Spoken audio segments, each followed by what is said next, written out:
Hello, welcome to the Speakeasy. I'm Jeff Belanger. As you know, if you've watched this long ago, there's never a cover charge. We don't card anybody. Everybody's welcome. It's been a minute since we've done the Speakeasy, and so I'm glad to be back here again, doing this again. Special occasion though. I'll be honest. Something happened. Something happened quite recently, and that's why I kind of wanted to do this. So what happened was, I announced a new event, which, by the way, okay, rewind a little bit. The Speakeasy was born because COVID hit and I missed hanging out with my friends at bars. And so we started doing this, and we were having drinks online and like being social as we could be given the circumstances. And then, you know, we started moving on with our lives, and I've been doing other events, streaming, and then in person again. And I'm so grateful. I've missed audiences so much. It's so good to see people in person again. And now we're doing more events. And so this past week, I announced an event. Here's the banner. Let's all look at it together. Yay, fully committed at the Randolph County Asylum, May 27th to 28th. And I put it up, and I'm like, tickets are on sale now. My buddy Dave Schrader. Everybody loves seeing Dave and I together. Shane Pittman's there, Dave's partner from Holster Files. Kitsy Duncan, author. Never met her, but I'm excited to meet her at the event. And then but one person stood out.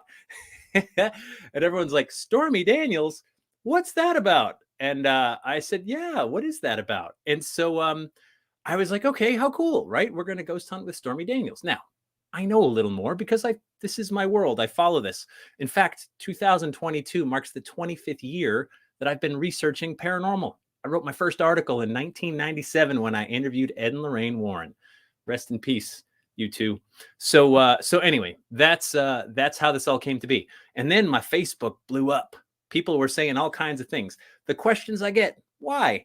But then, boy, it got nasty and dark and mean. And I at first I was like, what did I get myself into? But then I got pissed off, if I'm being honest. And I said, oh, no. Let's have this discussion.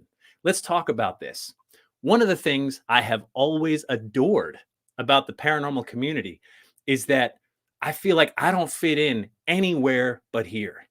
I think about the paranormal events that I've been to over the years, where I know there are hard right-leaning people, and I know there are hard left-leaning people, and we get together and we don't talk politics. We talk about our favorite subject, haunts, ghosts, paranormal, what kind of gear people are using, what shows are you watching, what haunts are you getting into, what kind of evidence are you collecting, what are your personal experiences, these amazing events that have allowed us to sort of bond with each other. I love that. It's inclusive, right? Republicans see ghosts, Democrats see ghosts, independents, rich people, poor people, and everybody in between. It welcomes everybody. And so when I started seeing people get real nasty about Stormy Daniels, I said, well, wait a minute. All you know is that whatever you saw on the news or whatever your opinions are based on, you know, events that transpired years ago, and let's meet her. I haven't met her before either. So I thought we would just meet her together and let's have a discussion about the paranormal. So enough about me. Let's get this going. Please welcome, for the first time, me meeting her as well, Stormy Daniels. Hi, Jeff.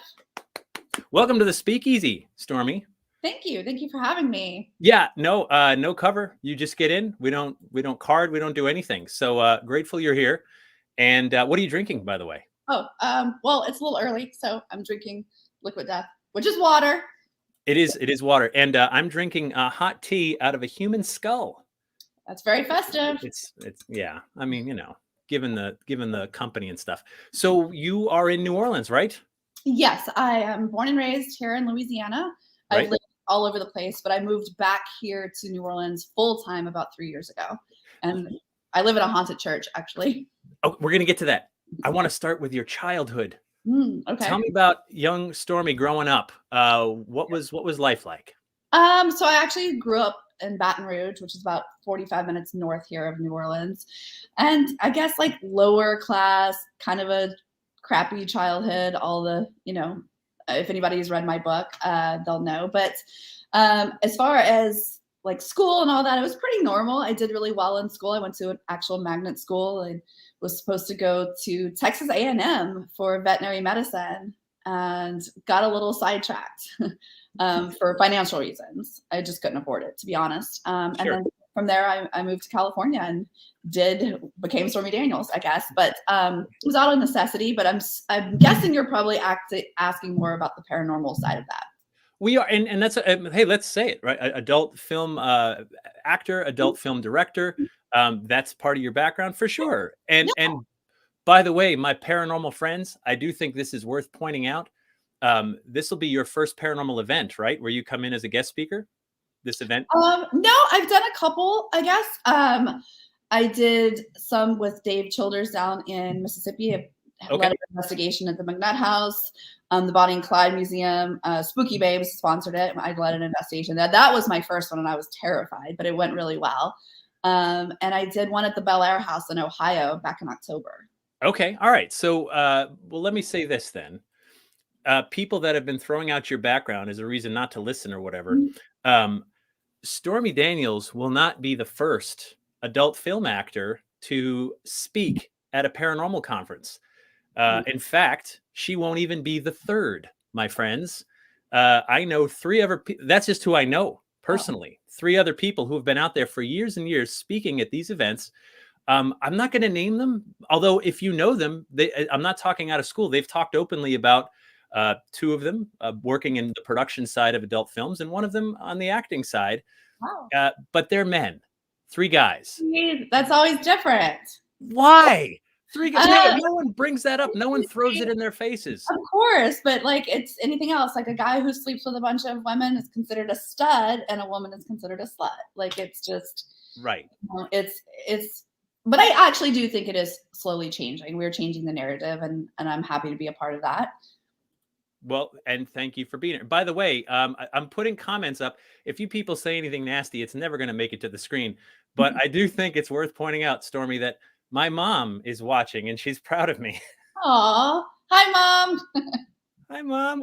Did you ever dream one day? Oh, whatever. I love her dearly, but her career is Jeff's mom now, which is great because at that age, what else are you going to do, right? So anyway, tell me about early childhood experiences. What's the first brush with the paranormal? Yeah, so this is what's really interesting. There was a lot of stuff growing up that I didn't even realize was paranormal until I started doing this full time, which was two years ago, I guess. Okay. And then watching shows, because I didn't really watch the paranormal TV shows. I didn't follow them, but now I do. I watch them all, and there's stuff that I'm watching the shows now, and I'm like, oh my God, when that happened, I didn't even realize that was paranormal. I remember the first thing that ever happened to me is we were living in Idaho Falls, Idaho, and I even remember it was on Amy Lane, anybody who lives in Idaho. And I remember standing at the top of the stairs and looking in the basement, and there used to be a man that would stand there and look up at me. And I didn't know what it was until I started watching paranormal shows and realized it's the classic shadow figure, the man in the hat that everybody claims to have seen. And I don't know what happened to lead to the next thing I'm going to tell you. And I didn't realize what it was until recently either. I remember being about 3 or 4 years old, and I'm a mom. I have an 11-year-old daughter, so I know what this is now. It was in a school gymnasium. It was obviously some sort of a thing for a placement. Do you go into kindergarten or go to preschool? It was one of those things. And it was in this gym, and it was a bunch of little kids, and you're doing things like match, the shapes into the thing and climb over the wall and, point out all the purple squares. It was just kind of like a placement thing. Kids running around like lunatics, all that stuff. And I remember going into an office, and there's just a metal desk and a lady sitting across from me, and my mom was sitting next to me. And this was so long ago that my mother was smoking a cigarette. So I just totally aged myself. And she asked me some questions, and then it was almost like that scene in The Craft. But this was years before that movie came out, obviously. And she had a pencil, and she was like, okay, now make it stand up on its own. And it stayed there. And my mom screamed, and I haven't been able to do anything like that before or since. So that was pretty strange. And then I guess the next really big thing I remember was being 12 years old, out riding my horse on the Mississippi Levee and riding up on these plantation ruins, like it's on River Road outside of Baton Rouge. And I heard a horse galloping, And I know I heard it because my horse spooked and like whirled around, like, was looking. I was by myself and I looked, and in the distance, there was a horse like galloping towards us with a Confederate soldier on it. And as it got closer, it dissipated. And I was like, am I losing my mind? But Wow. I brought a couple of boyfriends out there in high school to scare the pants off of them. Figuratively. Did it work? No, I mean, no. And it totally worked. And I want to, now that I like actually investigated and have equipment, I kind of want to go back out there, but I was totally trespassing, which I don't want to get in trouble for now. Right. And then the next, it's complicated enough, right? I know, right. I don't need to be in any more trouble. Yeah. Then, a $70 trespassing ticket. That's awesome. That's just what you need right now, right? I mean, yeah. Put it with the rest. Put it up there. Yeah. The next really, really big thing that happened to me, and there was always lots of things, like think about somebody they call, like having a bad feeling about going a certain direction, and then they find out there was a car accident, think about knowing what song was going to come on the radio. It's just that intuition that everybody has. Mine was maybe just a little more intense.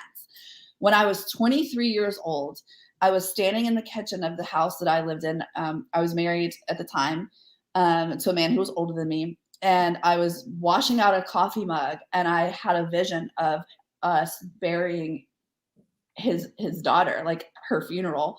And I dropped the mug and it shattered, and I ran out into the garage and said to him, like, we have to go get her. We have to go get her. Something's going to happen. And of course, that's not what any father wants to hear. So he basically yelled at me, accused me of trying to interfere with his relationship with baby mama. I got really upset. I doubted myself. It was such a horrible vision. I was obviously very shaken. Long story short, 5 days later, we buried his daughter. Oh my gosh. And yeah. It was so horrible that I should have just been like, screw you, and got in my car and drove down there and picked her up. And she actually called me that night and asked me to come get her. She had a bad feeling. And I was like, no, I'll pick you up tomorrow after school. And it's been almost 20 years. And he and I never spoke about it until about a year ago. And Justin, my paranormal partner on Spooky Babes, we're in California, and we stayed at his house actually. And he finally was like, I have to tell you something. And I was like, what? He goes, you remember that, right? And I was like, of course I remember it. It's tortured me every day since. And he was like, don't ever let somebody tell you you're wrong again. And we actually had a conversation about it for the first time. And the anniversary of her death is actually next week. It'll be like 17 years ago or something like that. Yeah. And it was like, and I just completely shut down from there. And nothing happened for super busy. I was traveling, I was shooting photo shoots, movies, red carpet events. Like, I was 20 something years old and living in Hollywood. I mean, come on. Yeah. I was having a great time. And then if you go on the Spooky Babes Instagram and go way back, there's a video that the first paranormal evidence I caught on film was, my daughter's 11. So this was about 12 years ago. And me and my assistant were in a hotel in Pittsburgh, and it wasn't an old hotel. It was like a Westin or something. And I was doing a dance booking at a local club there. Been there for like 2 nights. And on the third night, he was laying in his bed. I was laying in my bed. We were trying to go to sleep. It was about 3:00 in the morning, and we kept hearing this weird sounds. Finally, we got up and went into the bathroom. It sounded like water dripping from the ceiling. And I was like, oh my gosh, I wonder if the floor above us like flooded the toilet or the sink or like something, because it definitely sounds like something dripping. So we go in there, and you'll just have to look at the video on my Instagram because there was no water.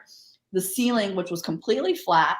I had looked at it earlier that day when I took a bath and laid up, looked in the tub, from the tub at the ceiling, and it was like these handprints coming in and out of the ceiling. And I have it on film.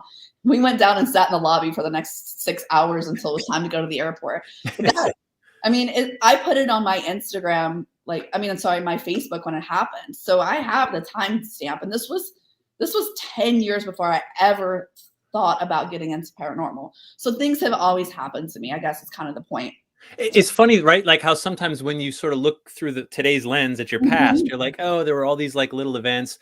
Yeah. And I think we all have intuition. We all have sort of like these, the spidey senses, one viewer called it. I get it, right? We all have that sort of thing. Tell me about moving in. How did you pick where you lived in New Orleans, and when did you realize it was haunted? Okay, so I have to take one step back. Okay, no problem. Do it. I lived in before this. So it was also in New Orleans. It was a beautiful house in the Garden District, for those who are familiar with New Orleans. It's this gorgeous house. And I moved in there with the guy I was dating at the time, my partner. And this place, the second I walked in, I was like, this is haunted. But everything is haunted in New Orleans. New Orleans is the only place in the world I've ever been to where literally every real estate sign will say haunted or not haunted. I'm like, I can't, I'm not even joking. And so it was definitely had that vibe. But it had a dark energy. And he lasted, like 5 or 6 weeks. I stayed there for 9 months. And I'm telling you, everything that could possibly happen in a classical paranormal home or situation happened. I mean, voices, shadows, the bed shaking, people losing time. I put cameras in the house and got things on film. The guy I was dating, definitely was deeply, horribly affected. He got aggressive. He got violent. Anybody who's seen any of my interviews, I talk about this more in depth. But the point of it. Do you think the house affected him? 100%. Okay. Yeah, 100%. Okay. I would cry, and the outlets and fixtures would leak water, even if it was not raining. I mean, and I saw that I think it might have been a Holzer File episode, and I didn't realize that was part of the paranormal thing until I saw it happen to somebody else. I was like, oh my God. Plug for Dave. Yay. Things like that. But I made a list, and 22 people stepped foot in that house, and 21 had experiences, and they were all kind of in the same spots. And so I started to have health problems. Obviously, I wasn't sleeping. We checked for black mold. We checked for rodents in the attic. We did all of the things. So my friend Justin, that I do Spooky Babes with, was super into all the paranormal shows. And I thought I was going crazy, and so I reached out to a bunch of people, and nobody responded. Nobody helped me. And I just wanted to know, what's going on. So we couldn't get anybody in the paranormal field to come to us. So we're like, screw it. We'll go to a paranormal event. So we went to another location that has, you can buy tickets or whatever and come and investigate. And it was at that location that people, established investigators were like, oh yeah, we got some crazy footage that night. The lights were dimming for me on commands, and they actually tested me by taking me into a room where there was a spooky armoire dresser thing. And it was had some creepy stuff on it. And they were like, do you sense anything about this? And I was like, I have this on film. Yeah. And so they were filming me, and I'm like, shoot. I'm not getting anything, but I kept doing this. I kept going. Yeah. I kept looking over my shoulder. And finally, one of the investigators that, investigates this property was like, what is it? And I was like, okay, I'm not getting anything from this. I don't know what I'm doing, but I swear that there's somebody in that corner right behind me. And there was nothing in there. There wasn't even a piece of furniture in that corner. And he said, oh my gosh, we've had so many mediums here, and he goes, there's one other person that knew that a man used to sit in that corner in a chair and passed away there, and it's you and Chip Coffee. And Chip. Yeah, and he was like, you're legit, And so from there, Stormy, do you know Dave, obviously? Yes. And Dave Schrader, and Chip Coffee. Did you know there's this photo that's made its way around? I'll just show it to you. What the hell? I mean, there it is. Yeah. So anyway, that's did you spit? You spit your drink. Damn it! No one saw it. You're like, I missed the spit take. Damn it! My first time. We're gonna get this made into a T-shirt for the three of us to wear. Anyway, well, I need one that says "not totally straight." Oh, fair enough. Well, you know what? Wait, you know what, Stormy? I'll take another look at this one. Does this really tell you that we're totally straight? I mean, no. I think our shirt already sort of says what you're saying. It does totally. It says it without saying it, and I'm all about subtlety. Oh Lordy. Anyway, sorry, you've sidetracked me with Chip Coffee. About the shirts. So yeah, we went there. I didn't expect it to be about me, and we kind of got the bug. And Justin and I decided we're gonna start. We thought we were gonna do a couple of these little places and investigate. And to be completely transparent and honest with you, I started Spooky Babes to be a petty brat and prove my ex that had lived in that house with me that it wasn't true and I was crazy. So I literally just started the whole show to just kind of prove that I wasn't lying. But then it snowballed, and we filmed 16 episodes now. We lived on Justin and I lived on a 45-foot tour bus for all through COVID, like for a year and a half. Because the good news is ghosts don't get COVID, and everybody, you know, my crew from the adult industry needed work, so I just hired all the same crew: my cameraman, my lighting man, my sound guy, and we filmed Spooky Babes. And there was a lot of controversy about that. Some locations wouldn't rent to me because they thought I was shooting porn. Oh, right. Okay, ridiculous. Yeah. And some people were really upset that I was filming the show. They thought that I had been given it to, you know, because of politics or my previous business, but nobody gave me a show. Anybody can have a show if they want to write the checks. It's completely self-funded. I paid for it all because I needed to know what was happening. I didn't have any idea that it was going to turn into this and it was going to become a passion. And now it's literally my job. But to get to where I'm at now, that house was so dark and just so unsafe that I moved out. There was a final incident that happened between Justin when he came over and was helping me do some stuff in the house. And he had an incident in the downstairs bathroom that scared him so bad. He came running upstairs and was like, "Get your stuff. You're never staying here again." And I actually lived on his couch for about a month because he was like, "You're not going back in there." Right. And so then we lived on the bus. And then a year ago, we were looking for a place and we found this house, which is a church that was built in 1910. And I mean, the history of this place is really incredible, and it is definitely haunted. We see the spirits all the time. The good news is that where the other place was so dark and heavy and just oppressive and terrifying, this one's the complete opposite. Right. Yeah, no, I get sometimes it's a calling for us to either prove to ourselves or to others. So this is what's amazing to me. Only in the last week, because like you and I are on the same banner and people are like porn and blah, right? And oh my God, which is funny because I'm always like, is that really what we're talking about right now? Or is it, so now I've had to like have my credibility attacked because of this event, which by the way, attack all you want. Like I stand by it. I'm proud to be going to this, I've never been, have you ever been to this? No. And I haven't heard of it, and I'm purposely not doing any research. Okay. I'm the opposite. I like to know everything, and I haven't started yet, but I will dig in on it for sure. It's kind of my nature. But so you've had your credibility attacked your whole life and career because of your adult work, film industry work, and now you get to be attacked also because you believe in the paranormal. Like that part I'm so used to, I don't even feel it anymore, right? Like but consider this, and this is something I do want to talk about. Last month. Hold on. I've been attacked online my whole career, right? People said like, "Oh, you believe in ghosts? It's BS. It's this. It's whatever." Attacked. People will make comments in person, what have you. Totally used to it. It's okay. I accept we don't all believe the same thing. I've never been put on a witness stand in court to defend my beliefs in the paranormal, but you have, and it just happened like a month ago. Yeah. Set this up. So your attorney had stolen quite a bit of money from you. Right. So my former attorney, my current attorney is an amazing person. Right. So in 2019, I discovered that my attorney had forged my signature and intercepted payments for the book that I wrote. And the FBI is who figured it out. The New York State prosecutors, the Southern District were the prosecution. I was not even part of the prosecution, and I definitely wasn't the defendant. I was a witness and a victim. And before I even got to court, he filed paperwork to try to stop me from testifying and to throw out all the evidence. And the evidence was very damning. It was all these text messages from him lying to me for months and months, saying, "Oh, the publisher is refusing to pay you." Meanwhile, they had not only had they paid me early. He just forged my signature and had them send it to him instead of to me. And you can read about all this online. I'm not going to go too deep. It's public record now.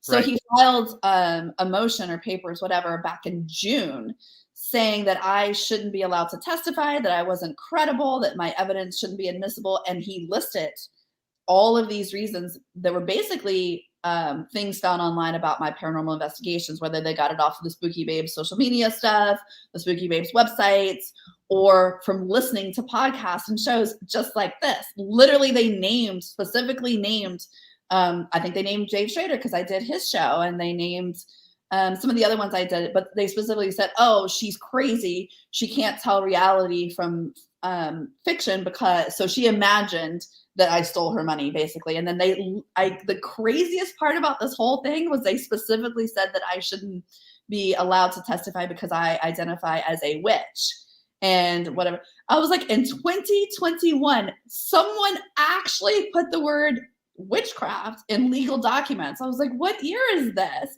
And I'm snarky and give zero, So Yeah. aren't you proud of me for not cussing, by the way? I knew what you meant though. Like I like a field of F's, and I pictured it barren. Got Totally. it. And I was like, oh my gosh, do I bring my own steak or is one provided for me? Like, Yeah. and then I just fired right back and was, oh, thank you for all the free press. Thank you for helping bring paranormal to the forefront. So they kind of dropped that. And then they subpoenaed my mental health records. They don't exist. I've never been in treatments. I've never been into a mental hospital. I've never been on medication. But by subpoenaing them and saying they were sealed, it created this illusion for the jury and the public that I'm insane. But I flipped that on him as well and said, what if I had sought treatment? What if I was on medication? Are you is it okay to steal from someone with mental health problems? Right. What I did, if I had sought treatment, doesn't change that you created, like, you stole my money. You committed all these felonies. So Right. you're saying that because I'm crazy and I sought mental health treatment or I'm on medication, that it's okay to steal from me. That's even worse. But, Right. but So quick question. Do you identify as a witch? Yes. Okay, fair enough.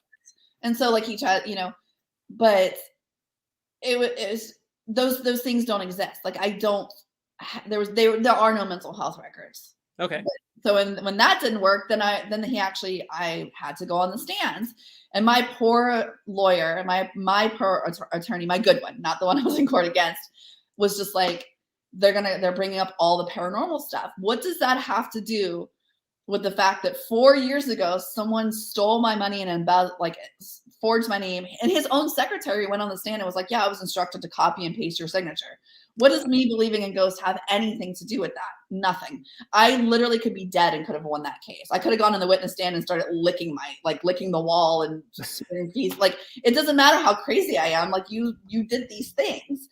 And then 2 days before in court, he fired his attorney so that he could cross-examine me. And he had me on the stand for 5.5 hours. And I know all my attorney and all the prosecution wanted me to do was say my show was scripted. Be like, I'm an actress. I was reading a script. This isn't real. Like, ghosts? Are you crazy? They're like, it was for a television show. It's entertainment. And I refused to do it. I was like, I can't go up there and lie. I just can't. Right. And so and they were like, they brought up that I have a haunted doll. They brought up that I claim to see dead people, that I read tarot cards, or, they literally everything I've said in any interview or show that I've done. You know what I mean? And he was allowed to cross-examine me for 5.5 hours and call me names on the stand. And I've never been through that. Like that, you know what I mean? Like, that's amazing to me. But it brings up the question, like, oh my gosh, how terrible would this be if it had been a violent crime? Like, what if I was a rape victim or an assault victim and I had to sit there and go through this? Or if my family didn't know what I did or who I am, luckily he picked the wrong chick to mess with, because everybody knows what I do. You can't embarrass me. You can't shame me. But what if there had been mental health records that could then be used against me to, like, take away my child? And I was like, I'm going to use this. I think of it as a gift to help people who have had paranormal experiences feel more normal, and to let people know it's okay to seek mental health treatment, which I didn't need to. Maybe I should have, but this is why people don't get help, because they're afraid they're going to be shamed, or it's going to be used against them. And so they never talk to anybody until it's too late. And then something tragic happens. And I'm going to use this to, like, help, or do my best to help. Right. So how do you maintain your mental state? Like, I mean, you've gone through some stressful stuff. I mean, I can only imagine, like, between, like, the media, like, overload and the awful things I've just seen in the last week since this event. Nothing, by the way, nothing. I know, and I believe you. I totally believe you. But I remember thinking, like, oh my God, this is what got me so mad. I'm like, this is this woman's life, like probably all the time. I'm just dealing with it this week with a couple of people that are just, making judgments, and they've never met you. I'd never met you. I'm like, well, let's meet. And here we are. But so, I mean, what do you do for your own like mental health? How do you maintain balance? It took a while, but I mean, luckily, and we're trying not to go into the politics, we're trying not to address the orange elephant in the room. But luckily, I had spent so much time as a very famous adult film star. I was under contract with Wicked Pictures. I was, hugely famous. And so I was sort of already pre-trained. Like we just naturally get a lot of hate for that as well. Whether it's from like people who are very, very religious or very judgmental, or, people from other countries who don't support the adult industry. So I was already a little bit used to, I'd already grown a bit of a thick skin, you know what I mean? Mm-hmm. Growing up in a kind of a rough environment. And it also helped that I didn't have anything that somebody could take away from me. I don't have any family. It's not like my dad was going to get fired from his job, or I was going to get kicked out of church, or my sister was going to get harassed at her job. Like literally there's nothing anybody could do. So I thought I was pretty prepared. And then it just turned so incredibly nasty. And then on top of it, I told you, like, I moved into this house, not this house, the one before, that was so active that it's all happening at once. And I knew, like, I definitely should not say anything. I have enough hate, enough controversy, like, to keep my mouth shut. I knew that this court case was coming up. The smartest thing I could do was just keep my mouth shut, so that my biggest fear was they were going to use it against me in court. And it happened. But luckily it worked out, in my favor. I won. He was found guilty. His sentencing is in May. And I got a lot of support from, a lot of people going, yeah, almost everybody has a ghost story. And if we can totally help normalize it, then that's maybe that's what I was put here to do. What I was not prepared for was backlash from within the paranormal community and that would totally caught me off guard, because people in this field are already kind of on the fringe. Like, it's already sort of a niche thing. It's, you guys should be used to being judged. No, we are. That's what blew me away. Like, this is a big part of the reason we're talking right now, is because I was like, guys, oh my gosh, like every walk of life I've met at a paranormal event, right? I mean, I've had like housewives. There was a guy that was like, man, this was such a great weekend. Let me give you my card. People have given me their card before. And I'm like, thanks. I don't usually know what to do with it. Hey, if I need an HVAC guy in Detroit, I will totally call you. You know what I mean? But this one guy gave me his card, and I'm like, U.S. Secret Service.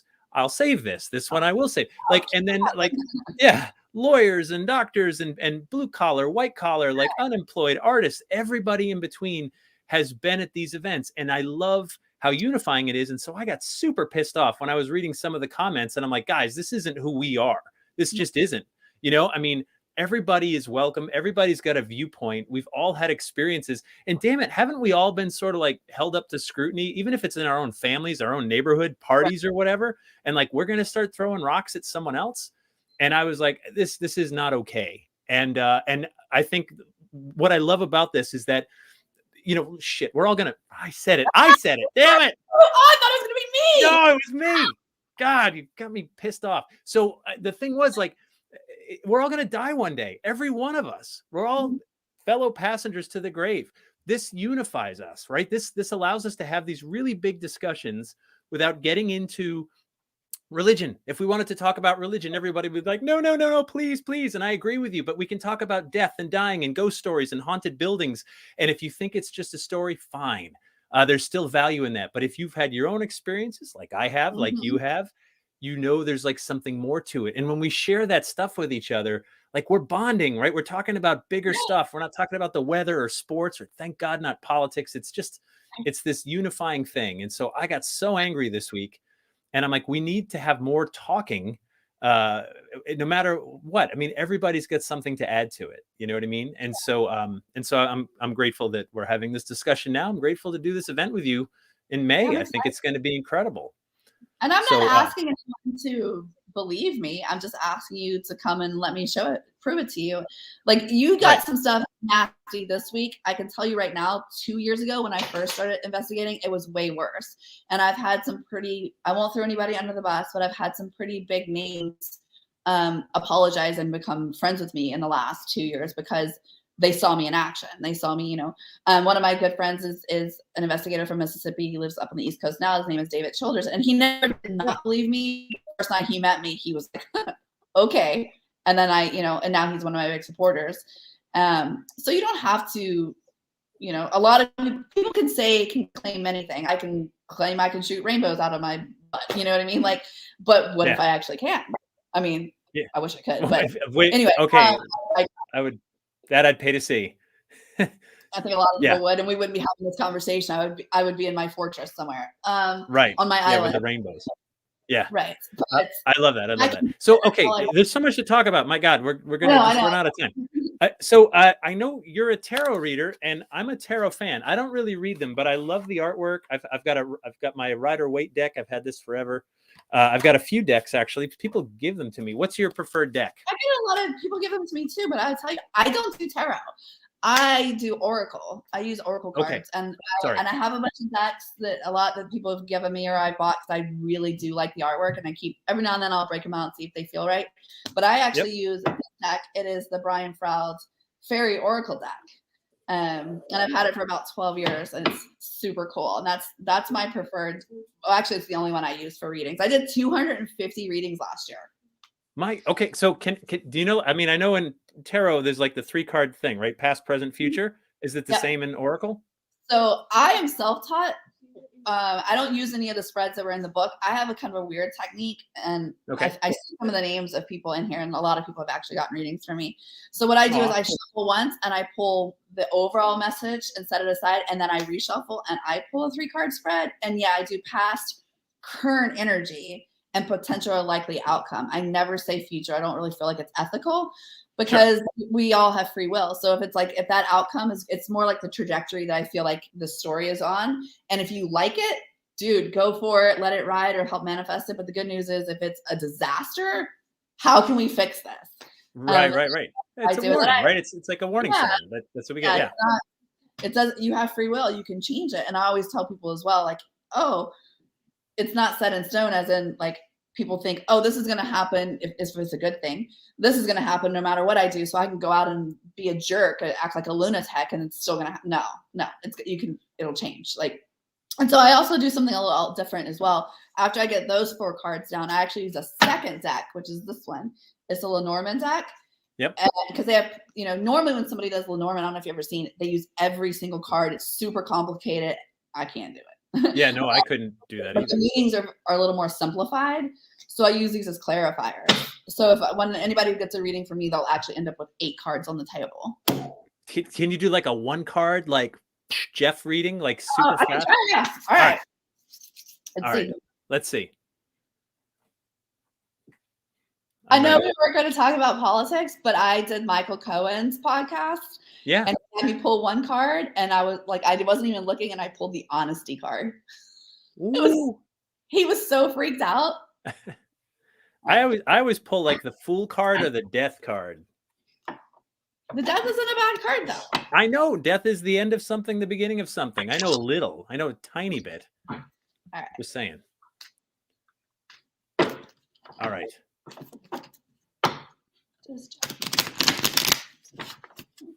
Let me know if any fall out too, because I know that's significant. Right? Jumpers. Yeah, jumpers. So that you can tell I'm not looking. Okay. I'm excited. This is good. Oh, I had 1 jump. Oh, we got a jumper. That's my card. Yeah.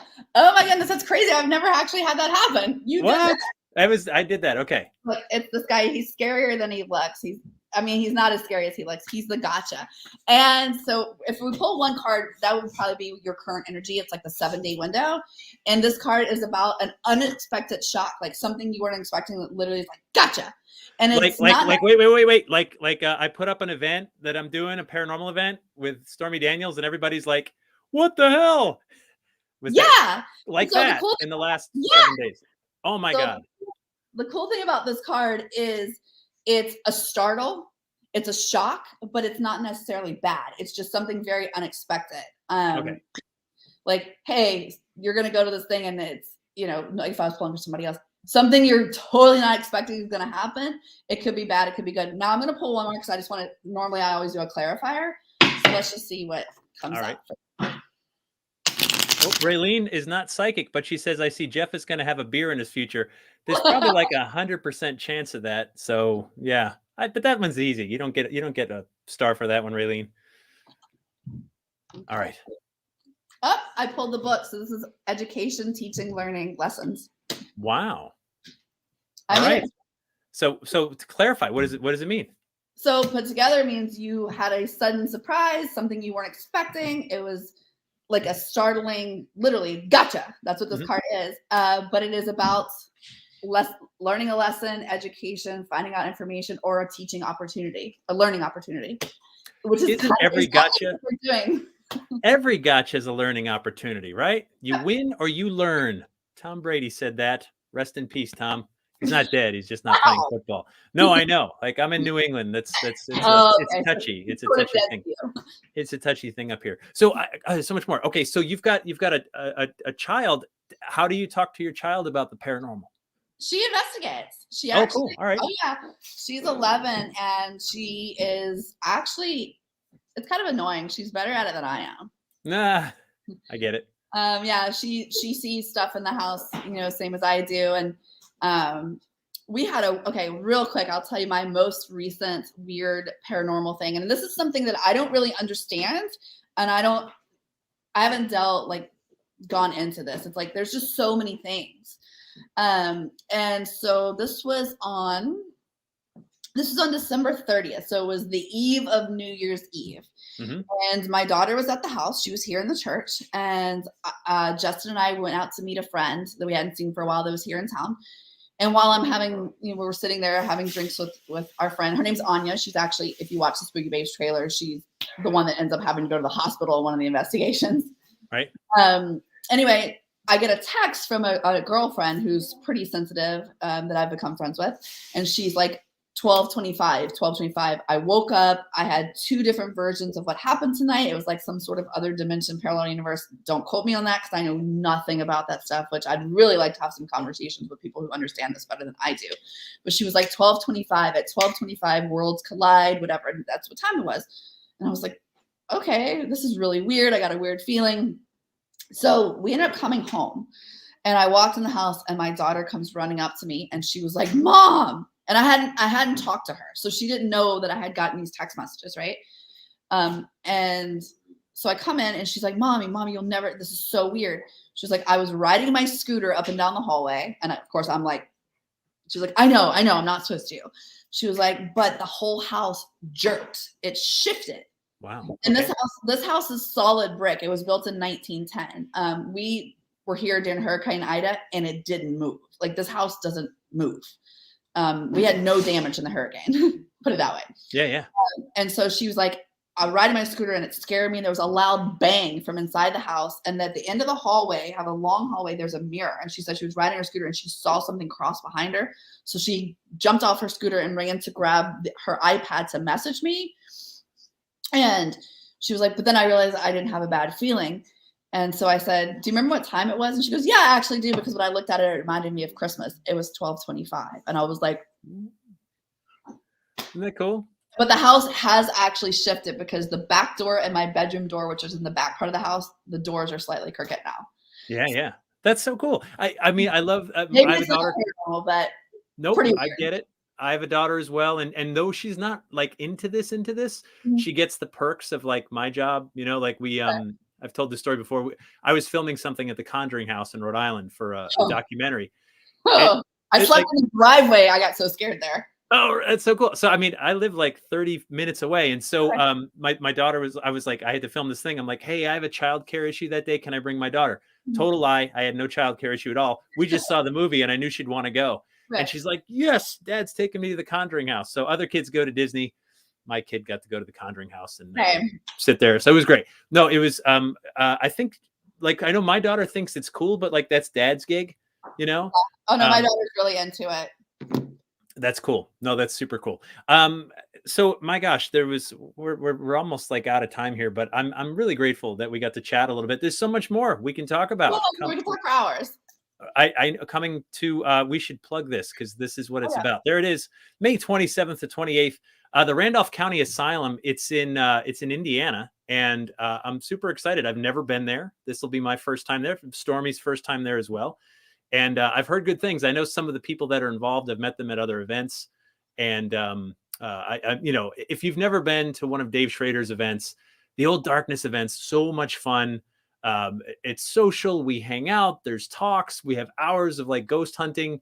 It's so much fun. And then just strange things happen. And it's limited. It's, I think, only 100 tickets because we're going to break the groups up. It's 30,000 square feet. So it's huge. We're going to be able to. 60. You might be right. Maybe I'm wrong. 60. It very well could be. But it's huge. It's huge. We'll be able to spread out in here and get into different spaces and things like that. And all that. So Stormy, any closing questions for me? I mean, I feel like I just asked you everything. Oh, that's okay. Okay. Let me see. Since you brought up the Conjuring House. Yes. Did I have a couple of questions, if you don't mind? No. Did you have any? Well, first of all, did anything happen while you were there? No, but that's not unusual for me. It's very rare that something happens. I'm what they call insensitive. You can ask my wife. Wow, you stole my joke. Yeah. No, I know. Sorry. Go ahead. So no, nothing happened. No, that was going to be my big question about like what you experienced there, because it was the only, is it the only time? So we've investigated, we have episodes filmed we did Conjuring House, Lizzie Borden, Ashmore Estates, McIntyre Villa, the Vale Mansion, you know, all of the McNutt House, all these famous places we've stayed in, and Sally House we've been to 3 times.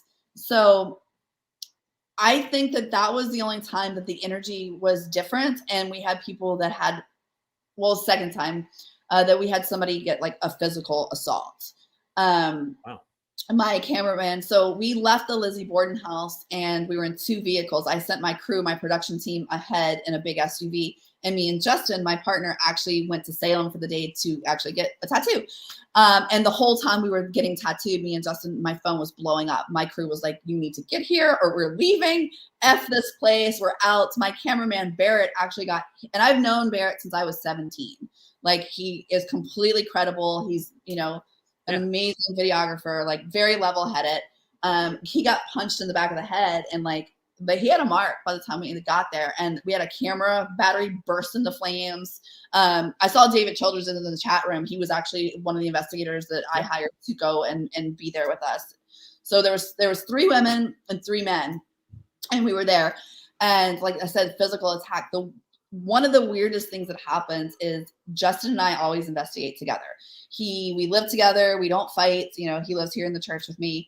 And it's the only time we got there, and I was in the bathroom getting ready, and he came in behind me. And I mean, he is such a gentle soul. Anybody who knows Justin, he doesn't have a mean bone in his body. He came behind me while I was getting ready, and I literally wanted to run for my life. Like, I thought, like, and he later confessed to me that he wanted to hurt people, and he had to go outside. And yeah, it's very, very strange. And he's never had anything like that ever happen before, since Justin and I have been like pretty much within several feet of each other for the last 2.5 years. And it's the only time I've ever picked up bad energy from him. And like, things escalated throughout the night. And like I said, when it came time to go to bed, I was like, I'm not staying in here. And me and Barrett actually slept in the driveway, almost froze to death. Because I was like, nope. And everybody else was like, we're staying inside. I was like, nope. That's the last time I haven't felt comfortable sleeping somewhere. No, it's and as you know, some nights you go to a place and nothing's happening. Other nights it's like off the charts, and you know, you never know what you're gonna get. It's like gumbo, right? That happened as well, because one of the most expensive locations that I did was a theater in Charlotte, and it was beautiful, dude. It was so beautiful, but I think I paid like $2,000 for the location for the day. Nothing Happens. Nothing. Yeah. It happens for sure, but it's not going to happen to us, because we've actually already said this at the asylum in Indiana. We're going to do a live human sacrifice, and not to ruin the surprise, but it's going to be Shane. It's going to be Shane. We're gonna sacrifice him. So if nothing's happening when we get there, Shane, you're a goner, and I'm sorry, but it's going to be fun. You'll see how Dave and I do a human sacrifice. There's a lot of chanting and singing. It's pretty amazing. You'll love it. I'm very excited. Hey, I didn't think I was ever going to be able to say this again. It'll be my first time. Oh, that was good. Oh, that we got to close on that. We can't top that. So thank you, Stormy. It was a delight meeting you. Thank you so much for spending some time with us this afternoon. And please come join us in Indiana. We'll have obviously lots more to talk about because we could just keep going, swapping war stories and haunts and all that other stuff. So follow her on Instagram, and I'll put all the links in the show bio and stuff like that. And thank you. And I look forward to seeing you and seeing all you guys. Thanks for joining us in the Speakeasy. It's been a while. And until next time, hey, take it easy.